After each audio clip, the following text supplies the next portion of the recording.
buenas tardes, queridos auditores y auditoras que nos escuchan a través de la radio independiente 95.1 FM de Puerto Natales. Un gran saludo para nuestros amigos del Facebook Live que nos están viendo y nos ven a través de en el mundo de diferentes países y también desde la capital. Hoy día es lunes 21 de marzo del año 2022 y damos inicio a este nuevo programa. Pido primero quiero saludar a Jorge Ruiz. ¿Cómo estás, Jorgito? Hola, Emilia, gusto de saludarte. Igual, bienvenida, te conmigo. Que hicimos una pausa la semana pasada. Hicimos una pausa, claro. Sí. Pero ahora ya estamos 100%. Estuvimos un poco enfermos la semana pasada. Y vamos a hacer y ojalá no nos enfermemos más, pero parece que hoy día, digamos, posterior al ingreso a clases, los niños empezaron a enfermarse. Hay apoderados también, padres, madres, hoy día cuidadores que también están resfriados, muchos preocupados porque posiblemente pueda ser COVID, algunos con casos positivos y otros de resfrío común. Así que todo mi abrazo, todo este cariño y que ojalá este programa sea entretenido para esta hora de la tarde. Quiero saludar también especialmente hoy día a todos los niños, niñas, jóvenes, adolescentes que hoy día nos están escuchando, porque hoy día este programa va dedicado a ellos. Hoy día queremos hablar sobre la parentalidad positiva. ¿Qué es eso? ¿A qué nos referimos? ¿De qué estamos hablando? ¿Qué es lo que tengo que aprender yo como madre, padre, cuidador, etcétera? Y es lo que queremos hablar en el día de hoy, puesto a que los niños, como bien decía, entraron a clases hace unas semanas atrás y empezamos a ver diferentes fenómenos posterior a esta entrada a clases, que es un poco un desconcierto tal vez, una sensación, una ansiedad de haber visto a sus compañeros después de 2 largos años, partiendo primero por el estallido social, posterior a la pandemia, y que nos quedamos un poco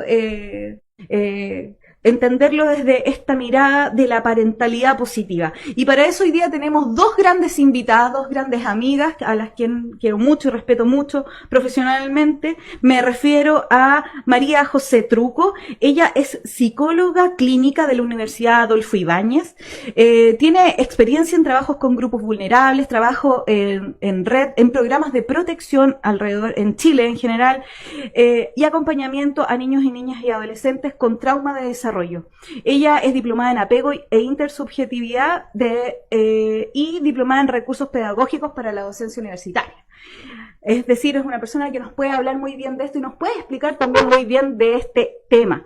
Y bueno, es docente de pregrado de la Universidad Adolfo Ibáñez y docente de la Fundación Ideas para la Infancia. Muy bienvenida, María José Truco, ¿cómo estás? Hola, Emilia, muchas gracias. ¿Todo bien por acá? ¿Y tú cómo estás?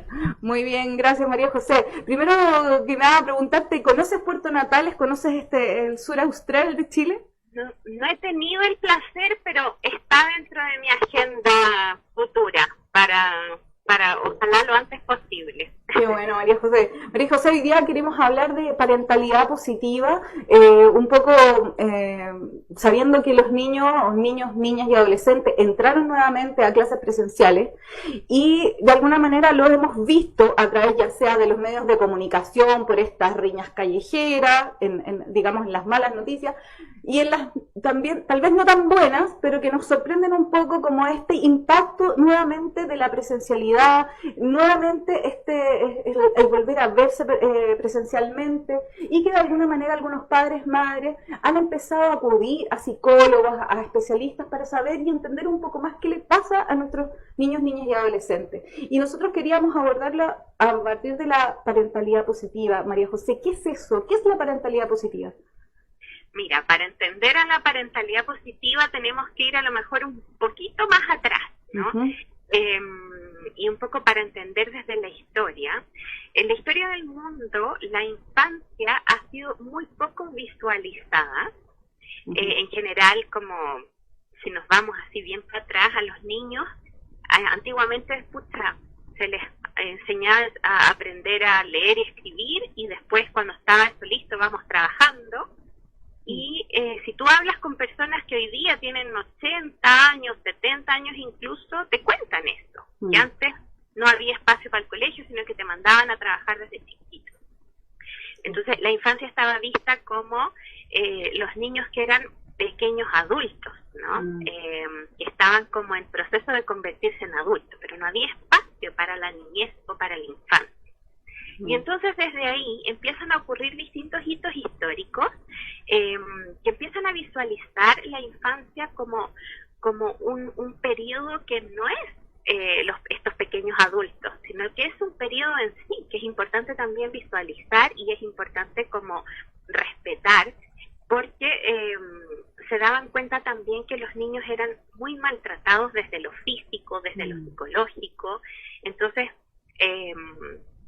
distintos estudiosos desde distintas áreas, por ejemplo, fueron marcando hitos históricos. Por ejemplo, un médico forense hizo un estudio de autopsias de niños pequeños, te estoy hablando del 1800, en la primera etapa del 1800, y entonces él vio que los niños que morían por causas que no son naturales, digamos, sino que morían por causas relacionadas al maltrato. Y entonces hizo este informe forense en que se veían que las autopsias de los niños tenían golpes, quemaduras, asfixias. Entonces, terrible, cosas terribles que hoy día son impensadas, ¿no? Terribles, exacto. Entonces desde ahí se marca un primer precedente, ¿no? Algo está pasando y estamos maltratando a los niños. Y desde ahí entonces la historia avanza. Hay casos históricos de los primeros casos de tribunales que trata de sacar a los niños de las casas en las que están siendo maltratados. Aparece el síndrome del niño sacudido, que antes no existía. Esto ya en la segunda etapa del 1900.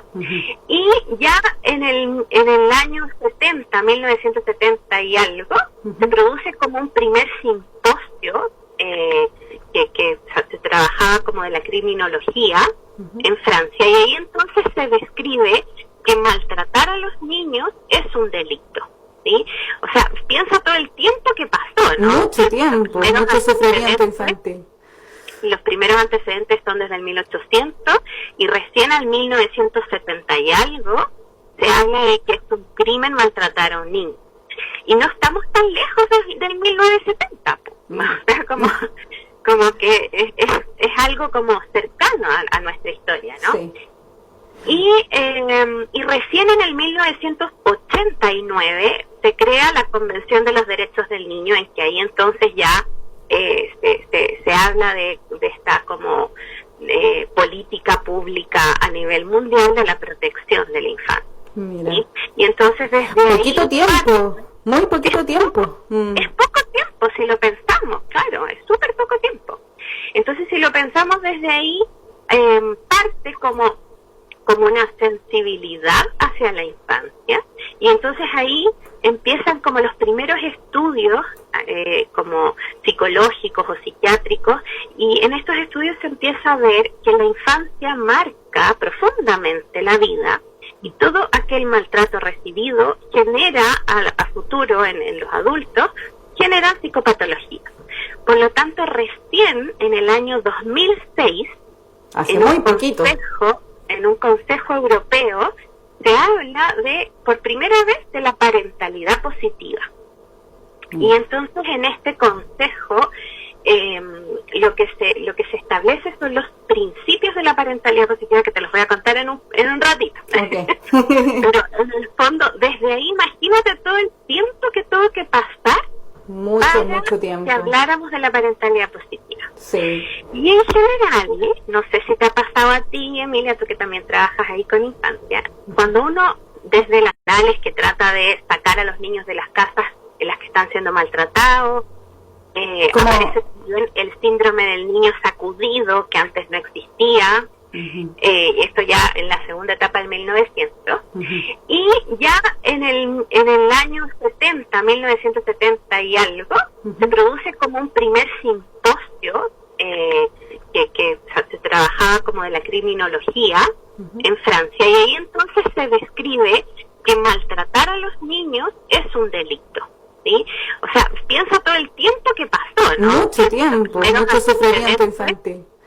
Los primeros antecedentes son desde el 1800, y recién al 1970 y algo se habla de que es un crimen maltratar a un niño. Y no estamos tan lejos del 1970, o sea, como que es algo como cercano a nuestra historia, ¿no? Sí.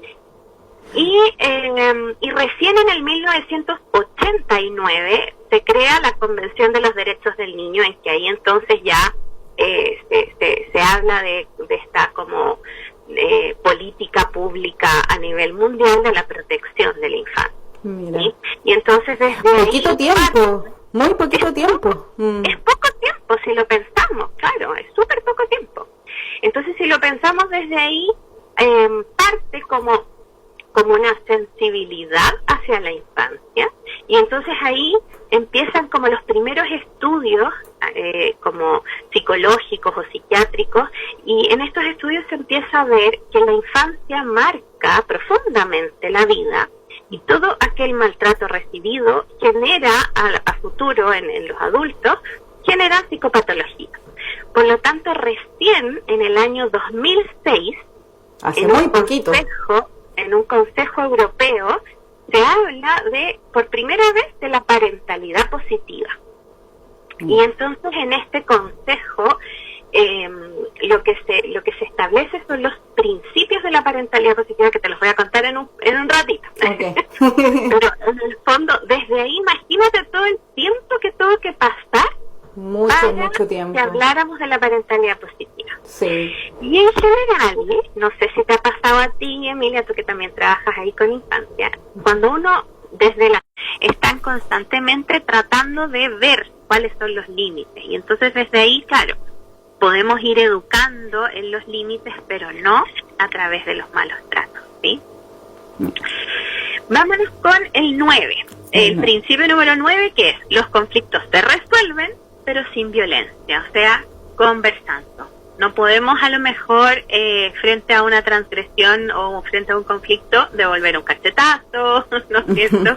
Sino que volviendo a los pilares, ¿no? Escuchar, entender qué es lo que le pasa y desde ahí dialogar. Siempre dialogar, ¿sí? Y por último, el principio ya número 10 es que los niños y las niñas, para que puedan estar bien, es súper importante que los papás estén bien. Y en general, los papás lo pensamos al revés.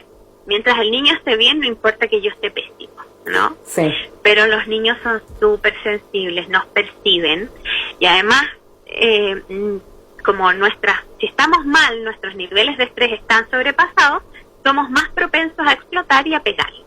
Por lo tanto, es súper importante tener, esto se llama la competencia reflexiva, competencia parental reflexiva, que es como el poder darse el espacio de tener espacios a lo mejor sin los niños. Y yo siento que el colegio da también ese espacio, ¿no? Cuando tú vas a dejar a los niños al colegio, uno siente como a lo mejor la angustia de chuta, ¿qué va a comer? ¿Cómo le va a ir? Pero también siento un alivio, ¿no? De que tengo 3 horitas, 4 horitas para mí, o para irme a trabajar tranquilo, sin tenerlo a lo mejor en el teletrabajo encima, ¿no? ¿Cuántas madres?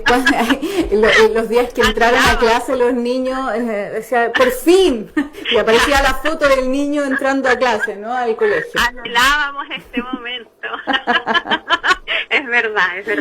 Bueno, y desde ahí entonces buscar espacios de poder también tener como nuestra propia realización personal, satisfacción personal. Entonces, por ejemplo, si hay una familia que son pareja y una pareja, entonces buscar espacios de que acudir a la red de apoyo, que te cuiden al niño para a lo mejor arrancarse al cine, arrancarse a pololear, a comer algo, a tomar algo, o simplemente estar solos y conversar, ¿no? Darse el espacio de cuidarse, de conversar, o si a lo mejor no tengo pareja, bueno, que alguien me los cuide un ratito para yo poder darme un bañito de tina, o no sé, cocinarme algo rico, no sé. No, y a veces simplemente bañarte. Hay mamás que están con una demanda de cuidado y de crianza porque tienen a muchos hijos o qué sé yo, con su situación particular, pero a veces solamente quieren bañarse y no pueden, o cocinarse algo, comer, porque no tienen tiempo.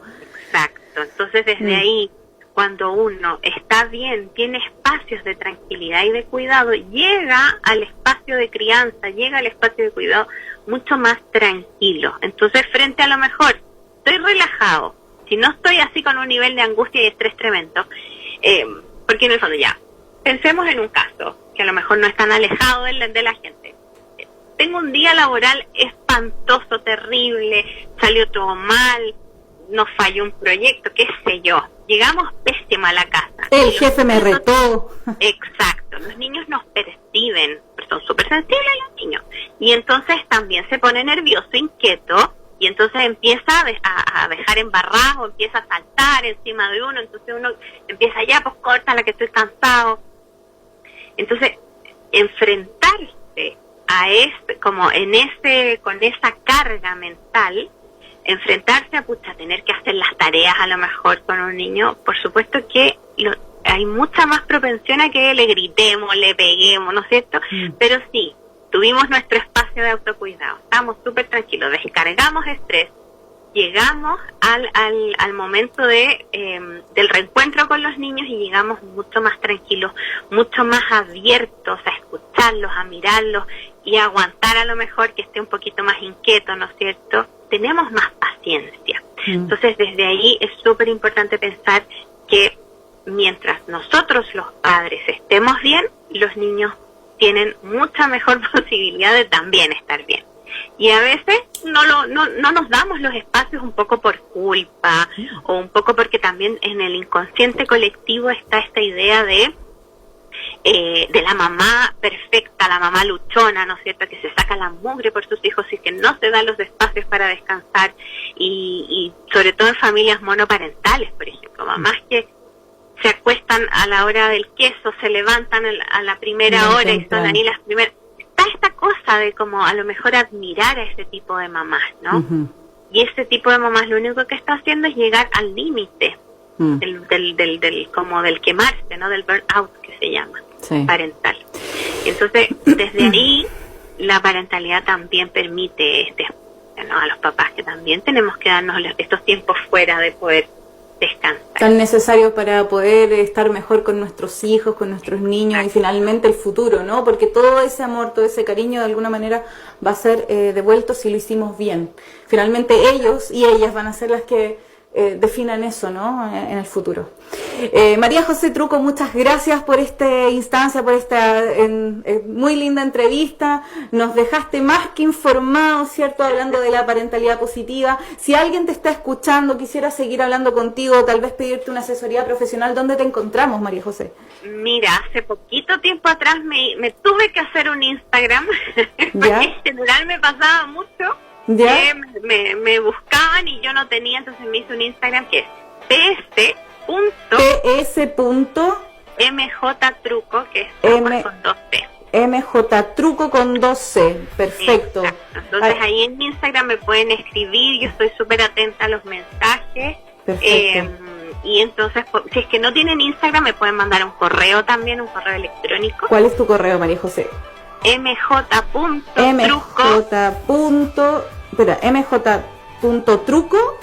truco con 12 @gmail.com. Perfecto. María José, muchas gracias por esta entrevista y este espacio en la radio independiente.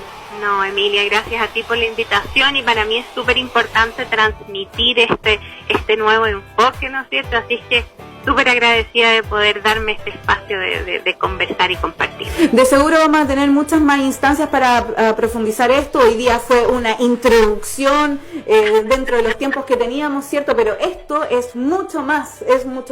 Hoy día también desde la protección, ¿cierto? A la infancia que se da, digamos, no solamente a padres y padres y madres, sino que también a cuidadores, a profesores, a instituciones de protección, etcétera. Así que tenemos para rato de hablar de parentalidad positiva. Además que estamos aprendiendo, estamos en este camino del aprendizaje. Muchas gracias, María José. Gracias a ti, Emilia, un abrazo. Un abrazo grande, que estés muy bien. Igual tú, chao. Chao.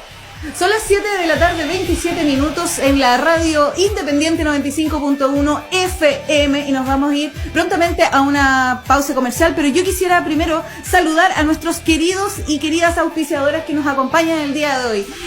Queremos saludar a Spa Tiempo para mí de Berenice Vera, la puedes encontrar en Instagram, Spa Tiempo para mí. ¿cierto?, en Instagram y Facebook. También queremos saludar a Ali Wen del Sol, terapias alternativas, fitoterapia, medicina natural, con la kinesióloga Valeria Gesell. La puedes encontrar también en Instagram y Facebook, Ali Wen del Sol. Y saludar a Coquedamas Violeta, ideas para tu casa, tus plantas de interior, a Coquedamas Violeta, que también lo puedes encontrar en Instagram. Jorge, ¿algún saludo? Sí, mira, y justamente nombraste a Ligüen del Sol. Dice, hola, qué bonito tema, tan importante para este nuevo recomenzar para nuestros niños. Y más abajo dice, excelente entrevista. Esto mismo siento que falta a nivel grupal implementar educación en los padres. Es un comentario que hacen. Muchas gracias por sus comentarios, muchas gracias. Si alguien tiene dudas puede escribirme también a mi Instagram. Estos temas los vamos a ir profundizando, tenemos tanto de qué hablar, mis queridos amigas y amigos que nos ven desde tan lejanos lugares. Quiero saludar a la gente de Facebook que siempre está ahí mirando, aunque no comenten, pero yo sé que están escuchando, así que muchas gracias. Nos vamos a una pausa comercial cortita porque seguimos conversando en este programa Té con Miel.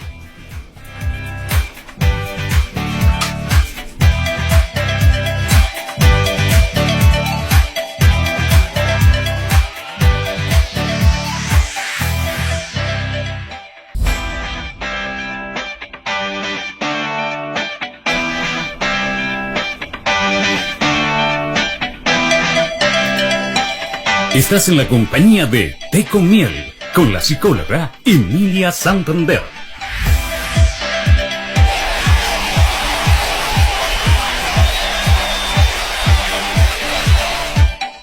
Estamos de vuelta en tu programa Té con Miel. Son las 7 de la tarde, 36 minutos, y estamos hablando el día de hoy, 21 de marzo del año 2022, de parentalidad positiva. Estamos hablando de niños, niñas y adolescentes. Queremos hablar sobre estos temas tan importantes que acabamos de conversar en el bloque anterior.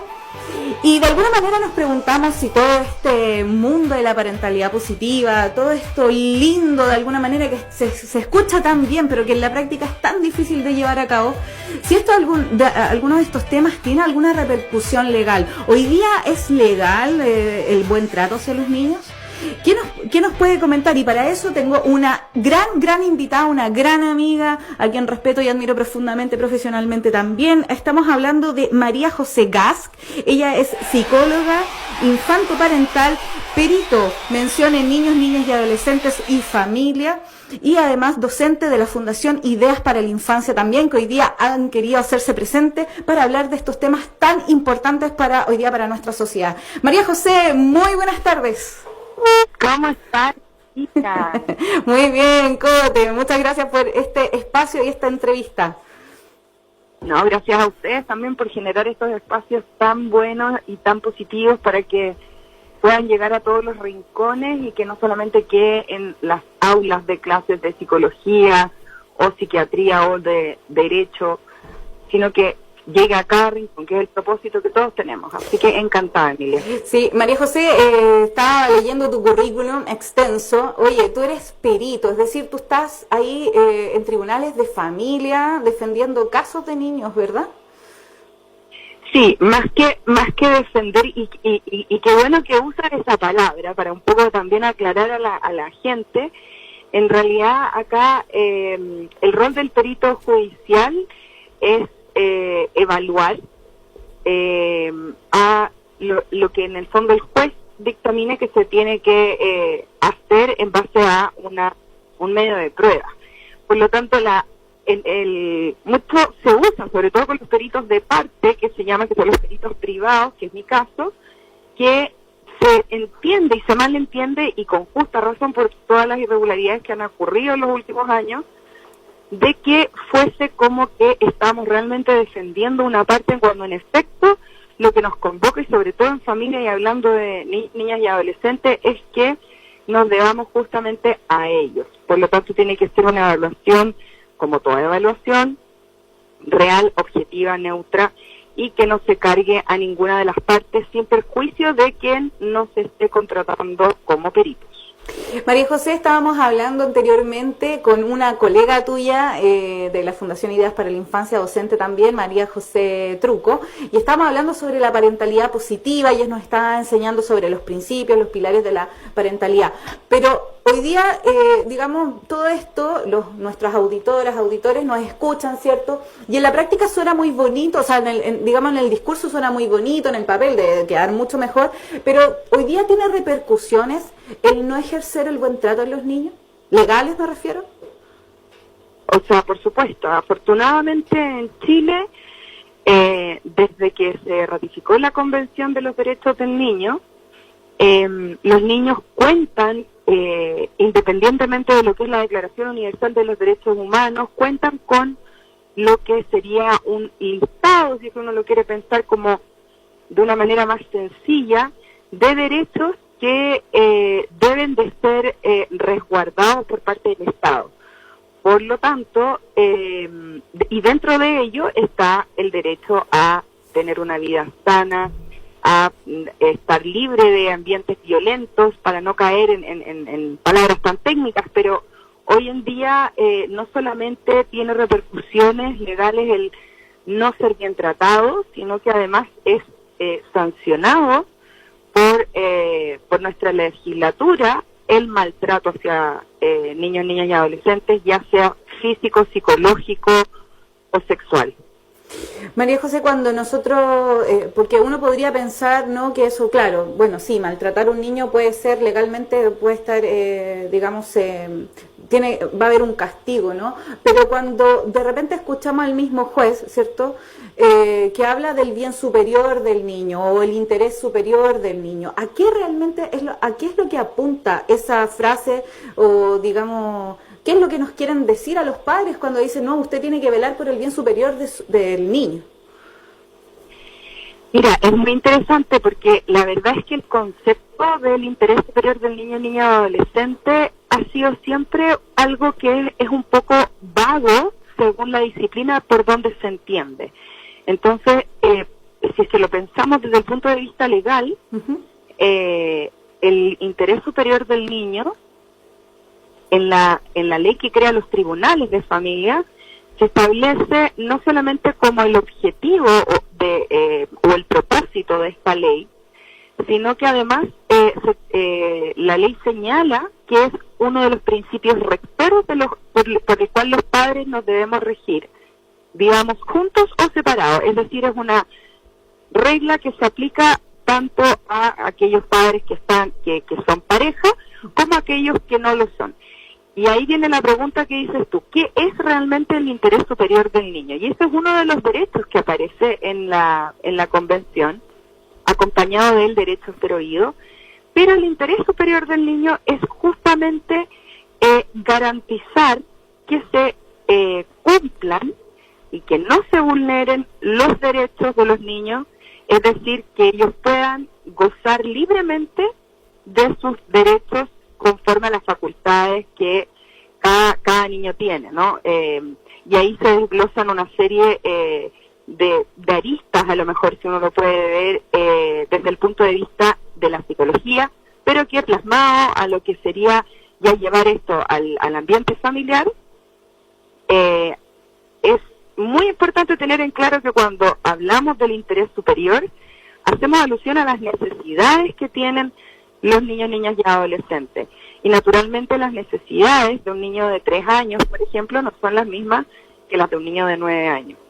En tanto, las etapas evolutivas, las capacidades que tienen para entender las cosas, para poder hacer cosas como, por ejemplo, lavarse los dientes, ponerse un pijama, elegir la colación que van a llevar, ayudar a poner la mesa, etcétera, son distintas según las etapas, ¿no? Entonces, muchas veces en tribunales, cuando se habla del interés superior del niño y su derecho a ser oído, también esto tiene una implicancia cuando en las causas judiciales se están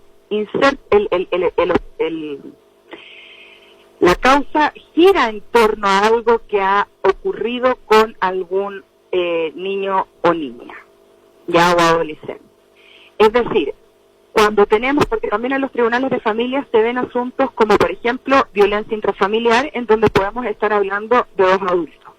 Claro. Pero cuando tenemos a los niños involucrados en esto, por ejemplo, por vulneración de derechos, causas contenciosas de tipo cuidado personal, que antes era lo que se llamaba la custodia, o régimen comunicacional, que sería lo que antes era llamado las visitas, cuando hay una disputa legal, existe una instancia que es lo que es la audiencia reservada, y que eso se genera a propósito de esto mismo, de el derecho del niño a ser oído.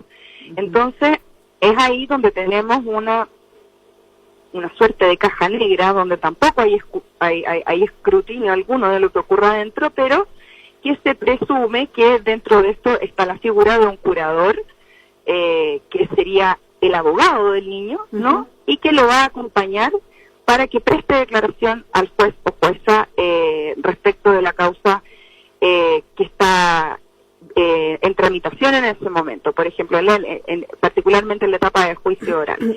Entonces, ahí uno puede decir, si le llevamos este concepto a lo que es la parentalidad, y específicamente la parentalidad positiva, entendiendo que hoy día los estudios nos muestran que seguramente María José Truco, que le mando un abrazo gigante, incluso hoy día estuve conversando con ella,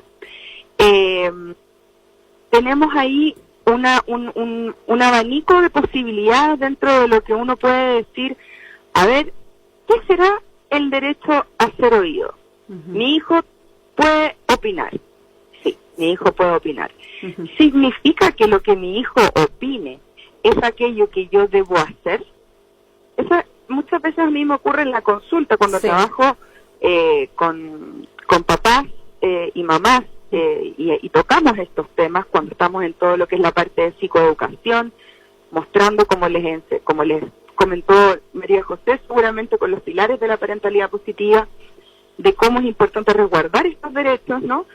El tema de ser oído no significa que yo, por ejemplo, le voy a hacer, comillas, caso a lo que me está diciendo un niño ante una pregunta. Por ejemplo, es que yo a un niño le pregunto si quiere, qué es lo que quiere comer.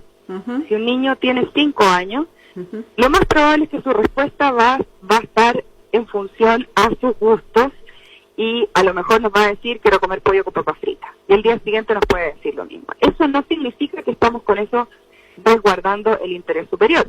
¿Por qué no? Porque ahí, en este mismo ejemplo del pollo con papas fritas, que pareciera ser algo como muy, quizá para algunos que nos están escuchando puede ser un ejemplo muy extremo, pero para otros les puede resonar algo familiar. Sí. Resulta que estamos pasando por alto la necesidad, por ejemplo, nutricional de ese niño, si es que come papas fritas con pollo todos los días. Exacto. Cuando lo llevamos al plano, por ejemplo, de querer hacer tareas, de ir al colegio, lo mismo, nosotros podemos escuchar, y es muy importante que escuchemos a nuestros hijos e hijas, y cuando nos dicen, mamá, me duele la guatita, no quiero ir al colegio, nosotros tomamos esa información, pero vemos qué hay detrás de ese mensaje, que le duele la guatita. ¿Vamos a poner en duda su palabra? Claro. No, tenemos que creerle, ¿no? Pero hacernos cargo de él. María José, en el fondo es como, en el fondo, si te entiendo bien, es como, en el fondo le voy a dar a mi hijo lo que necesita, no necesariamente lo que quiere, lo voy a escuchar, pero le voy a dar lo que necesita para su bien superior, ¿sí? Exactamente. Voy a poner un ejemplo muy concreto que a lo mejor quizás puede llegar un poco más fácil, pero por ejemplo todo esto que tiene que ver con los cuidados personales, el cuidado personal compartido, que es muy nuevo en Chile. Cuando tú le preguntas a un niño, pongámonos en contexto, María José, ¿qué es un cuidado compartido? Porque hay mucha gente que nos está escuchando hoy día, papás, mamás, cuidadores, abuelos, tíos, y estos términos son muy nuevos. ¿Qué es el cuidado compartido? El cuidado personal compartido es, la verdad es que es un concepto que aparece a través de una reforma que viene como agregarle una colita a lo que es el Código Civil en algunas cosas, ¿ya? Pero particularmente lo que viene a decir es que ambos padres son de alguna forma tutores de este niño que no tiene el cuidado personal, no recae ni en la madre ni en el padre, sino que en ambos. Como Ahora, exclusivamente, digamos, no cae ni en el padre, no recae en el padre ni la madre exclusivamente, sino que se comparte. Exacto, se comparte. Perfecto. Entonces, pero y la única forma de que eso pueda ser posible es mediante un acuerdo, hoy en día, mediante un acuerdo por parte de los padres. Ya hoy en día en Chile un juez no está facultado para sentenciar un cuidado personal compartido. El cuidado personal es de la madre o es del padre, según a criterio del juez, ¿no? Pero el cuidado personal compartido no se establece por medio de la legislatura, por ejemplo, qué tipo de residencia va a tener este niño. Hay algunos casos en donde en Chile tenemos muy poquito de esto, pero sí podemos ver, o alguien a lo mejor ha escuchado que tiene algún conocido, algún amigo que tiene a su hijo o hija viviendo a mitad de tiempo. Por ejemplo, una semana con la mamá, una semana con el papá, 2 semanas con la mamá o 2 semanas con el papá, y hay otros que incluso dividen la semana o alternan los días de la semana. Cuando si es que yo estoy pensando en esa posibilidad, porque además lo que nos viene a decir la ley con esa propuesta, ¿no? Es decir, esto es con propósito de promover la corresponsabilidad. Sin embargo, la corresponsabilidad, que sería la participación activa, equitativa en la crianza y educación de los hijos comunes, es también un principio rector de todos los padres y madres. Por lo tanto, no es necesario tener un cuidado personal compartido para ejercer la corresponsabilidad.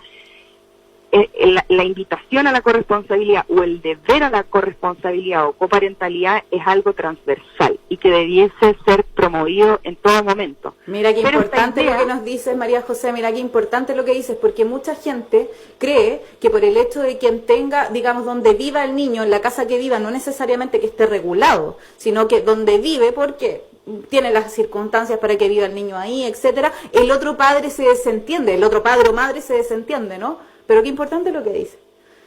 Sí, es muy, y además, lamentablemente es muy común en Chile que pase eso, que el padre no custodio, como hizo el de con quien no vive, de alguna forma pasa a ser que la mayoría de las veces es el papá, pasa a ser un papá entretenido de fines de semana, y la corresponsabilidad implica también estar involucrados en lo cotidiano, que si bien a lo mejor este papá no vive con su hijo, sí puede estar presente en asistir a las reuniones de apoderados, puede llevar a los niños al colegio o ir a buscarlos sin necesariamente que los niños vayan a dormir a su casa. Entonces, si es que yo tengo ese escenario y estoy, por ejemplo, una pareja se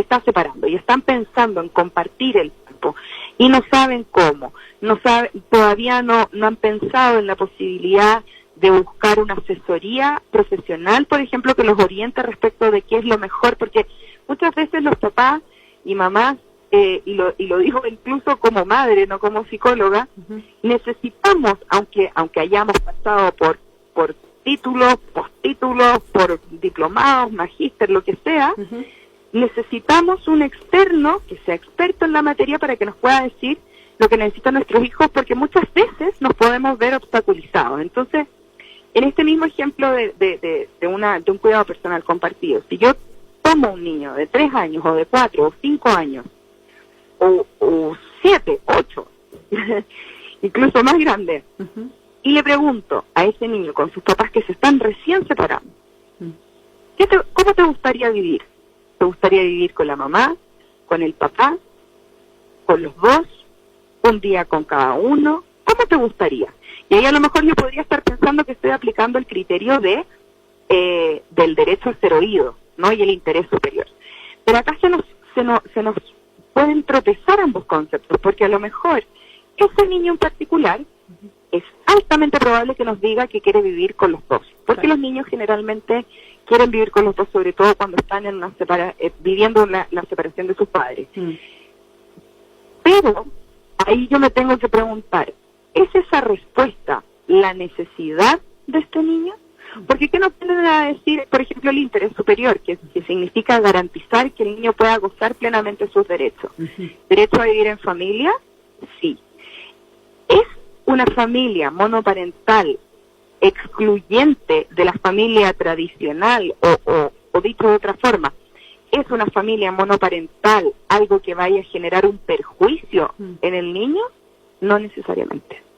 Pero sí tenemos que tener en consideración que una de las cosas que necesita un niño, y que probablemente la otra María José, colega, lo debe haber dicho, es estabilidad, predictibilidad, sentido de pertenencia, autonomía progresiva, y que si bien queremos promover la corresponsabilidad, hay que tener mucho cuidado en esta vocecita pequeña que además está hablando desde un cerebro muy inmaduro, porque todavía está en formación, y nosotros como padres, madres, adultos, tenemos que tener mucho cuidado en no poner primero nuestros propios intereses y deseos por sobre las necesidades de los niños, porque ocurre en este ejemplo, y con esto termino como la idea, de que mi interés y mi deseo y mi tremendo amor por mi hijo, de querer estar todos los días con él, o día por medio, o cada 2 días, quizás no es lo que necesita, pero no porque mi presencia le haga mal,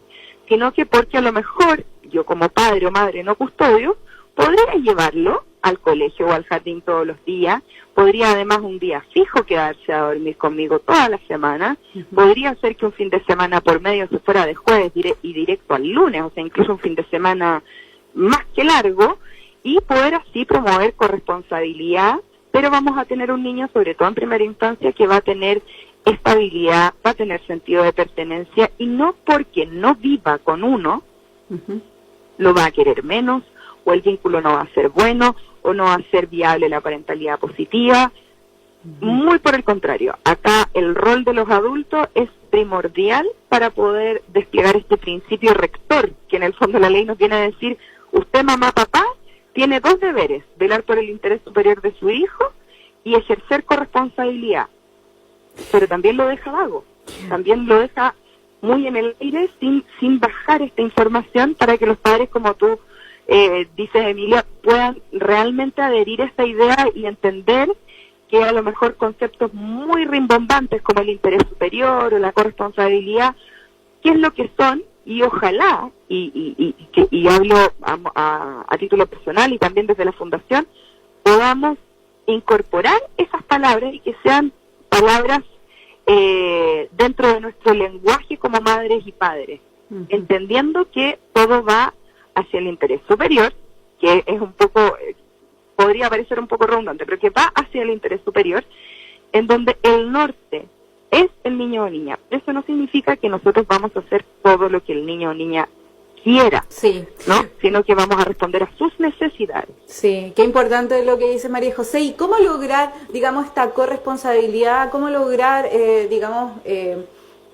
mantener o, digamos, velar por el interés superior de nuestros hijos e hijas cuando estamos en una situación de disputa? Porque yo entiendo que todo esto se ve en tribunales cuando digamos, las partes están súper peleadas, ¿no? ¿Cómo logramos mantener ese interés superior? Porque muchas veces en tribunales lo que prima básicamente es que lo que yo quiero es lo que yo quiero que se plasme finalmente, que es lo que el juez dictamine para mi lado.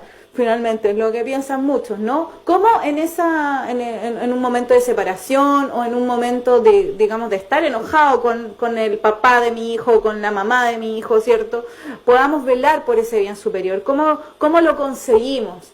¿Cómo conseguimos como padres, madres, garantizar esos derechos? Mira, es muy complejo cuando hay una separación difícil, cuando ya está la disputa en tribunales, y sobre todo si es que hay una causa que involucra a los niños, naturalmente podemos pensar a priori y probablemente no equivocarnos en que estos son padres que no están ejerciendo la corresponsabilidad. Porque para ejercer la corresponsabilidad necesitamos comunicación, necesitamos ser un bloque. María José, ¿uno puede cumplir la corresponsabilidad no necesariamente desde la ley? ¿Uno puede establecer la corresponsabilidad no legalizando las cosas? Por ejemplo, si yo soy un padre o una madre que me llevo bien, digamos, con mi expareja, ¿cierto? Y llego a unos acuerdos verbales, finalmente que se cumplen y todo, ¿estoy ejerciendo la corresponsabilidad o solamente se ejerce en el juicio? Absolutamente. Ya. Absolutamente. O sea, creo, y aquí, si hay alguien que nos está escuchando y que está pensando en judicializar algún tema, yo siempre lo digo, la invitación es a buscar apoyo primero, tratar de buscar todas las soluciones para resolver el conflicto antes de llevarlo a los tribunales de justicia, porque son procesos muy difíciles de abordar, dejan secuelas emocionales tanto en los adultos como en los niños, y la corresponsabilidad efectivamente es absolutamente posible de llevar a la práctica, incluso sin que los papás, mira lo que te voy a decir, sin que se lleven bien. Uno puede decir, pero ¿y cómo? Si es que a mí eso mismo te iba a preguntar. ¿Cómo? Me cae mal, por ejemplo, me cae mal el papá de mis hijos, o yo le caigo mal al papá de mis hijos. ¿Cómo podemos ejercer la corresponsabilidad? Y ahí es donde está esta invitación, que es un desafío muy grande, que es a poner mis propios intereses y deseos, no en último lugar, pero sí ponerlo bajo la prioridad, que es lo que mi hijo necesita. Por lo tanto, ¿qué es lo que hacemos? Tenemos que trabajar en bloque. Es decir, veamos cómo muchas veces llegan a la consulta los papás, y yo la verdad es que creo que es cada vez más lo que se ve respecto de intervención temprana, es decir, como llegar antes de que exista realmente un motivo de consulta grueso, que ya el niño esté con un daño importante, o la niña, donde llegan a decir, mira, nos ha costado tanto ponernos de acuerdo, ¿cómo lo hacemos? ¿Por qué nuestro hijo está así? Y uno a veces muestra cómo de repente pequeñas sutilezas pueden hacer que los mismos padres se den cuenta que pueden ejercer la corresponsabilidad, poniéndose de acuerdo en horarios, en estilos de rutina. Naturalmente hay cosas que en casa de mamá van a ser de una forma y en casa de papá van a ser de otra. Y eso también le hace bien a los niños. Pero la corresponsabilidad apunta a decir, ambos vamos a participar.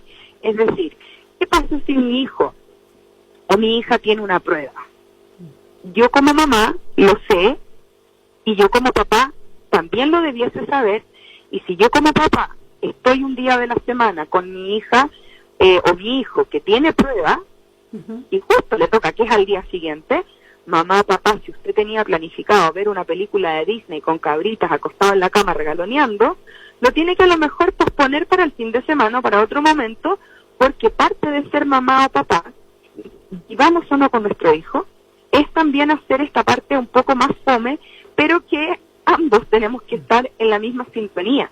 Es decir, los dos, el escenario ideal es que exista una corresponsabilidad o coparentalidad también, que son sinónimos, en base a una parentalidad positiva. Entonces, en el fondo uno dice, acá tenemos una mamá y un papá que no solamente son corresponsables, sino que además se rigen bajo la parentalidad positiva.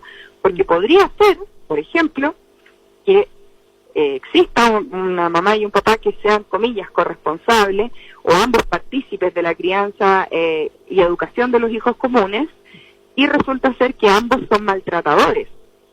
Ambos llevan al niño a la ducha de agua fría cuando se porta mal. Entonces a lo mejor hay papás que pueden decir, bueno, lo estamos haciendo muy bien porque aplicamos el mismo tipo de disciplina, y en realidad no, lo que es totalmente lo contrario. Pero hay que tratar de asemejar los estilos de crianza, y los adultos que seamos capaces de, y yo sé que no es fácil, no es un porque trabajo además ya sencillo, aprendimos, al menos quienes estamos escuchando, ¿cierto? Ya aprendimos en el bloque anterior que la violencia, el maltrato, no se da, ya no es parte, no es legal tampoco hacerlo, ¿verdad?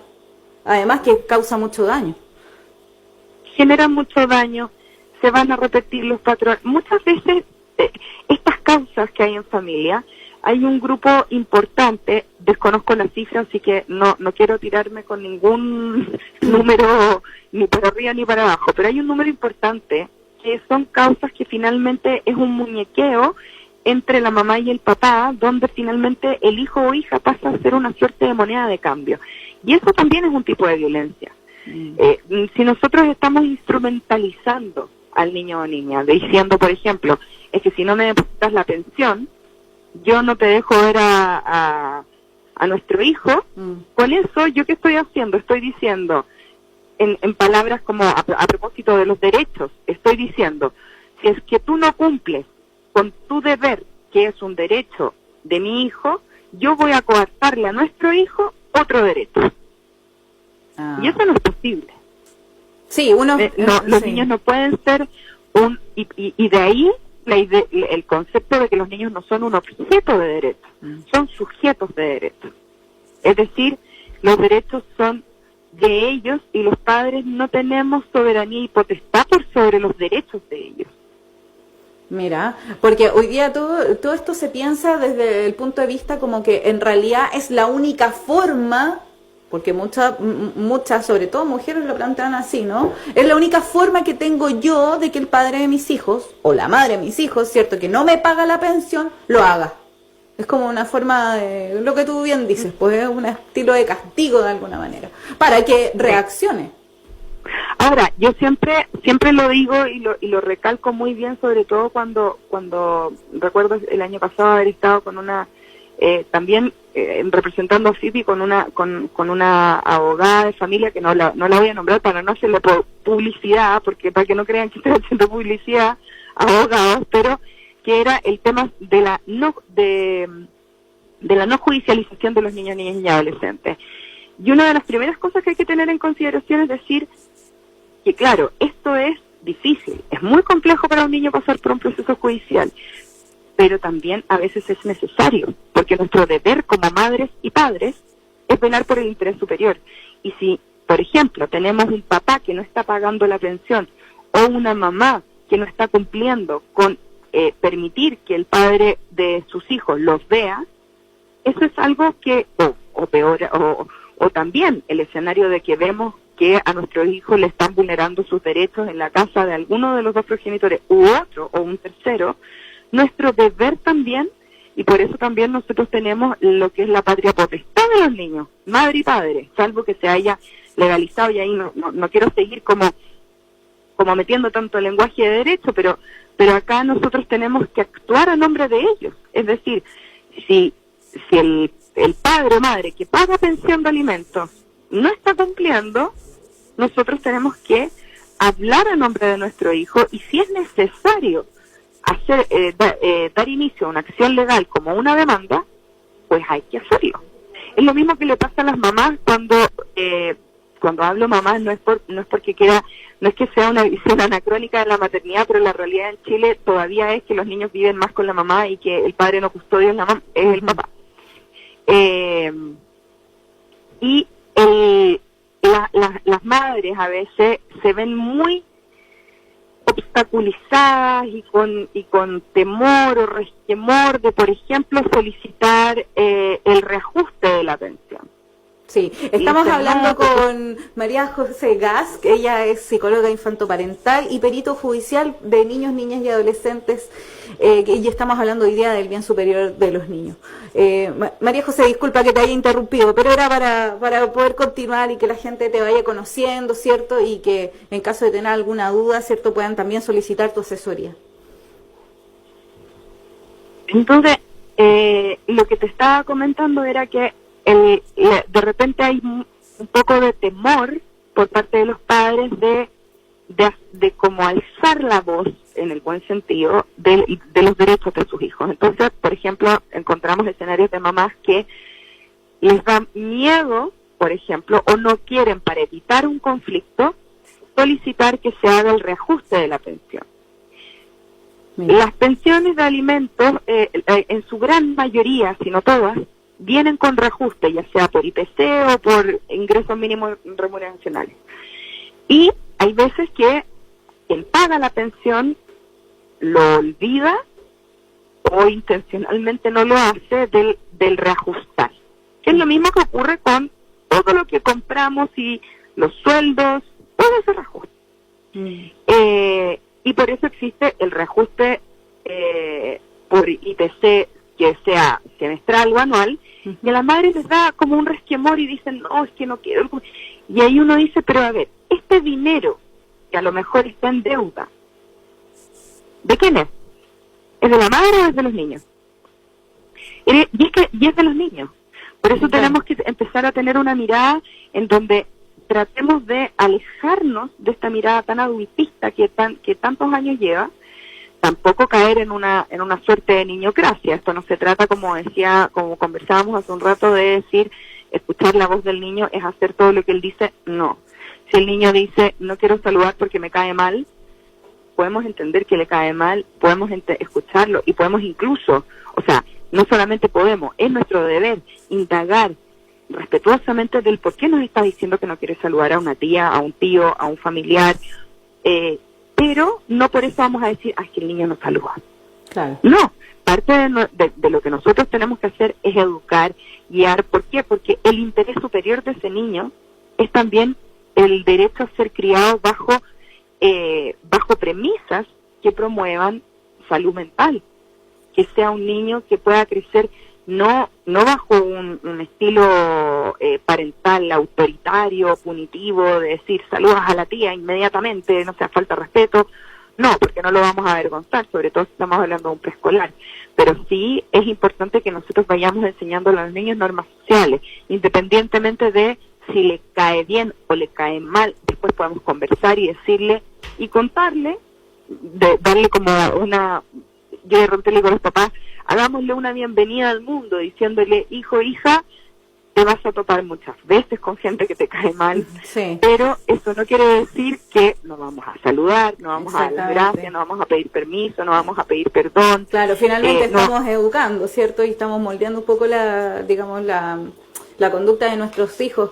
María José, un poco, digamos, hablando del interés superior de los niños y niñas y adolescentes, digamos, hoy día la justicia abarca los temas de parentalidad positiva para entender el bien superior de los niños, o se entiende solamente desde el punto de vista de que tienen derechos.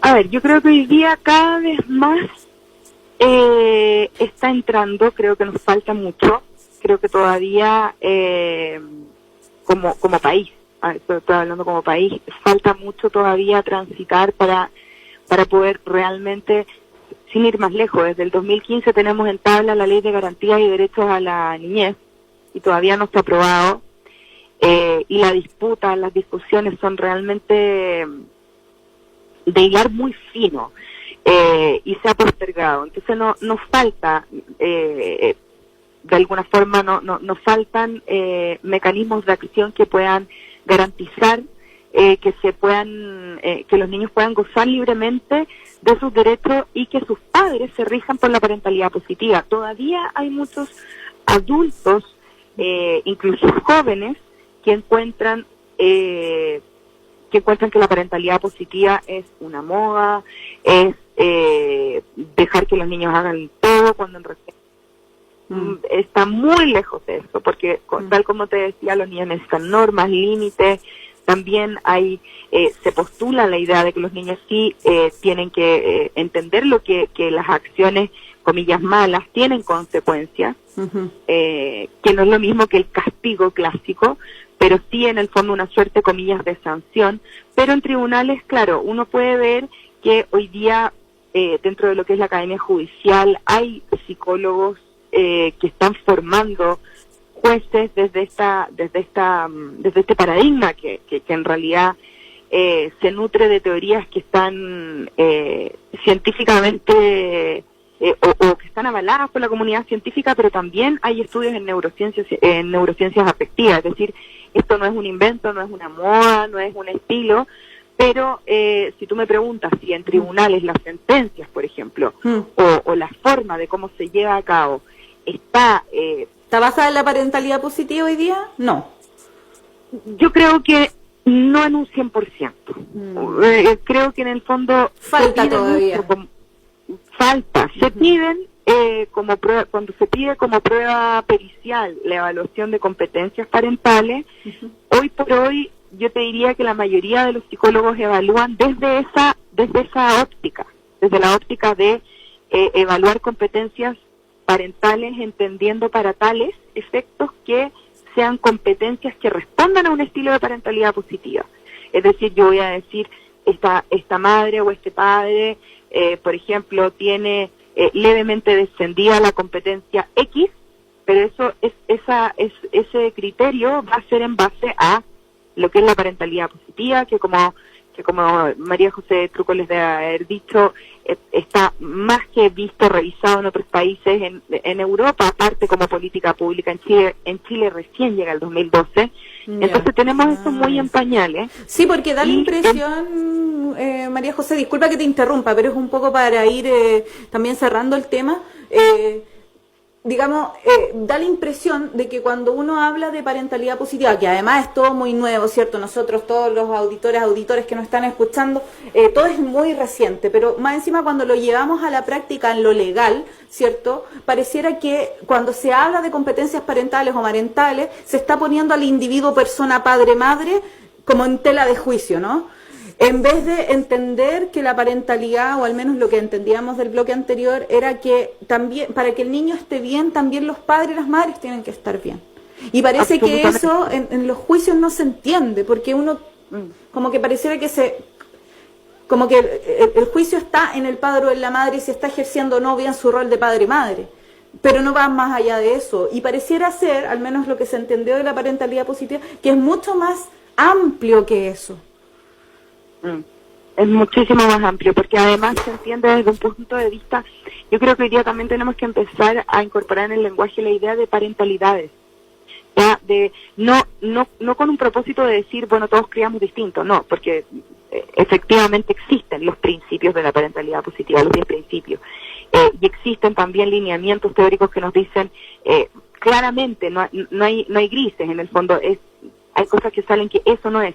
Ahora, lo que ocurre dentro de un juicio, resulta que cuando ya está, en el fondo están dando, y empiezan las pericias, y todo lo que involucra un juicio en cualquier tribunal de justicia, en este caso en familia, sí. El juez ahí tampoco tiene tanto que hacer en la parte de la parentalidad, más que, por ejemplo, hacer una derivación a un programa familiar focalizado. Claro, que en el fondo reparen lo que no están haciendo bien, ¿no? Exacto, pero de que dentro de un tribunal uno pueda promover, ahí podríamos pensar quizás en la figura de un consejero técnico, en la figura a lo mejor de una instancia previa, en donde se trate de incentivar o de promover, hacer un llamado a la conciliación de estos padres, pero hoy día cualquier profesional que esté dentro de un tribunal desenvolviéndose con argumentos y desde la teoría que está basada en evidencia de la parentalidad positiva, argumenta tanto un informe pericial como una opinión, por ejemplo, como puede ser la de un tercer colaborador, que sería como el psicólogo o psicóloga de alguna de las partes o de los niños, va a hablar desde ahí. Naturalmente hoy día, o sea, un juez hoy día creo que sería muy extraño que pusiera en duda no la palabra del psicólogo, porque en realidad no es que lo digamos nosotros, lo dicen los estudios. Claro. No es la idea del psicólogo que está ahí, digamos, es que eso tiene un estudios, base empírica, digamos, ¿sí? Exacto. Ahora, yo creo que sí, falta mucho la parte de, y por ejemplo, ahí Emilia está todo lo que es la parte de la coordinación parental, que todavía no llega a Chile. Y probablemente ahí se va a poder inmiscuir positivamente la parentalidad positiva o estilos de crianza más democráticos que propendan a justamente el interés superior del niño. Pero yo quiero aquí como cerrar con una última idea de que el interés superior del niño, porque acá tampoco la idea es que los papás nos aprendamos de memoria como una tabla de leyes los derechos de los niños, pero ante la duda consultemos no en fuentes que sean no en internet, no solamente no nos quedemos solo con el meme de la red social, vayamos un poco más allá, y si vemos que hay algo que está haciendo ruido en nuestra familia, cuando nos dicen este niñito está llamando la atención, Y si nosotros como mamá o papá creemos que efectivamente está llamando la atención, y uno dice, se queda con esa idea muy un concepto bien chileno, está llamando la atención.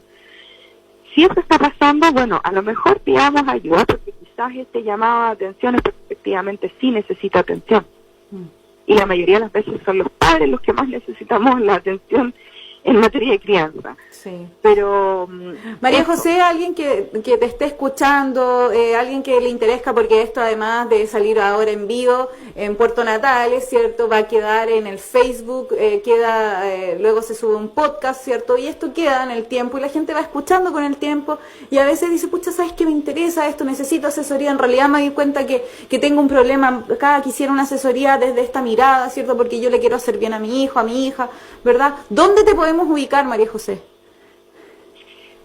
Instagram, lo más rápido y fácil. Daría mi teléfono y no tengo ningún problema en entregarlo. Mi teléfono es secreto. ¿Cuál es tu Instagram, María José, para que lo anotemos aquí? Psicóloga.mariajosé.gas.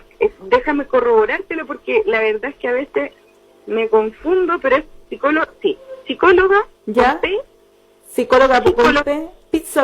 Psicóloga María José. María José. Gas. María José. GASC. Sí, claro. Ya, y ahí te buscamos en Instagram, ¿cierto? Para las personas que tengan alguna duda. María José, muchísimas gracias por este tiempo, por este espacio. Estamos aprendiendo, todo lo que hoy día hablamos es nuevo. Hay mucha gente que es primera vez que escucha esto de parentalidad positiva, interés superior del niño, que esto sea legal, la corresponsabilidad, etcétera. Son las etapas evolutivas, etcétera. Así que te agradezco, claramente te dejo invitada para que podamos tener otra entrevista más adelante, ¿cierto? Y que sigamos profundizando estos temas que le hacen bien a la sociedad, le hacen bien a los padres, a las madres y sobre todo a los niños, niñas y adolescentes. Muchas gracias. Gracias a ti, Emilia, por el espacio y los felicito, la verdad, por la iniciativa de tocar estos temas que son tan importantes. Así que encantada, cuando quiera volvemos a conversar y un abrazo gigante de Santiago para allá, lejitos. Un abrazo gigante también aquí desde este ya frío sur, ya que empezamos el otoño. Muchas gracias, María José, un abrazo. Gracias a ti, Emilia, un abrazo.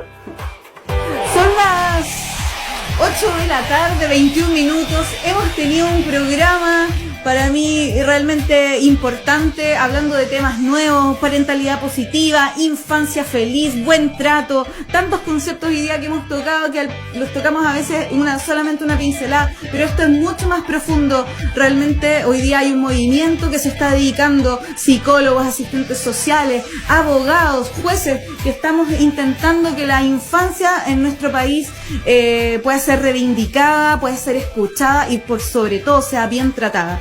Así que yo quiero agradecer profundamente a estas dos profesionales, tanto a María José Truco, como estuve en el primer bloque, como a María José Gas en este segundo bloque, hablando del interés superior del niño, que tanto nos han enseñado, y yo me comprometo con ustedes, me comprometo con esta audiencia a poder profundizar en estos temas también de una manera más lúdica, ¿verdad? Que sea más interesante y de poder llegar finalmente al entendimiento humano de la importancia de estos temas hoy día para nuestra infancia.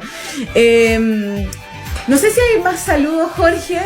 Ahí reanudamos la transmisión, pero no tenemos más comentarios. Ahí harta gente, se agradece, por supuesto, la audiencia a través de nuestro Facebook Live. Cierto. Y nos encontramos el próximo lunes. El próximo lunes, ¿cierto? En un nuevo programa, en un nuevo espacio de conversación de la tarde, que haya sido un rico café, una rica once, en que se mastiquen estos temas, en que pongamos en la mesa estos temas que hoy día están de vanguardia, son modernos, no solamente están de moda, sino que además nos permiten una visión distinta del mundo actual. Hoy día la sociedad cambió, Chile cambió, y estamos tirando toda la carne en la parrilla, hablando de estos temas que son importantes aprenderlos. Así que yo me despido. Muchas gracias a la audiencia, gracias a todos los televidentes que nos ven por Facebook Live y también por la radio independiente, la radio con voz propia 95.1 FM en Puerto Natales. Muchas gracias. Chao, chao.